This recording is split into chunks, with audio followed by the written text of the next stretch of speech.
আমাদের বাংলাদেশের প্রধান উপদেষ্টা ডক্টর মোহাম্মদ ইউনূস স্যার আসাতে আমাদের গরিব মানুষের কত সুবিধা হয়েছে দেখেন আপনারা নিজের চোখে। ডাক্তার ইউনূস যে বর্তমানে আসছে, যে আমরা সবজির দাম 1 নম্বর আগে খাইতে পারি নাই, বর্তমানে 500 টাকা বাজারে নিয়ে গেলে সবজি মনে করেন 250 টাকা বাজার করলে আর 250 টাকা লোকে থাকে। আর আগে 1000 টাকা বাজারে নিয়ে গেলে 1000 টাকা আমার হওয়া নাই।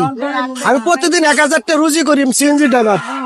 আমার রুম ভাড়া আছে 4000 টাকা, আমি ফ্যামিলি করছো। আর বর্তমানে যে বাজার দাম চলতেছে, এরকম যদি থাকে সামনে গরিব ভালো চলবে।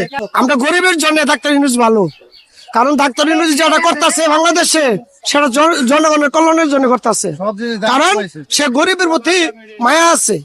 আর যদি মনে করে আর পকেট ভরতো, তাহলে এই সবজির দাম, ওই বিভিন্ন চাউলের দাম, আলুর দাম এটি বাড়তো না, বাড়াইতো, কমাইতো না।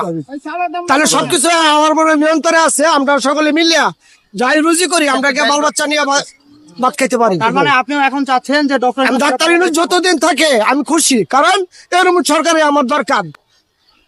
তাহলে আপনারা সকলে বলেন এখন যে আমাদের প্রধান উপদেষ্টা ডক্টর মোহাম্মদ ইউনূস স্যার আমাদের কি কখনো খারাপ করছে?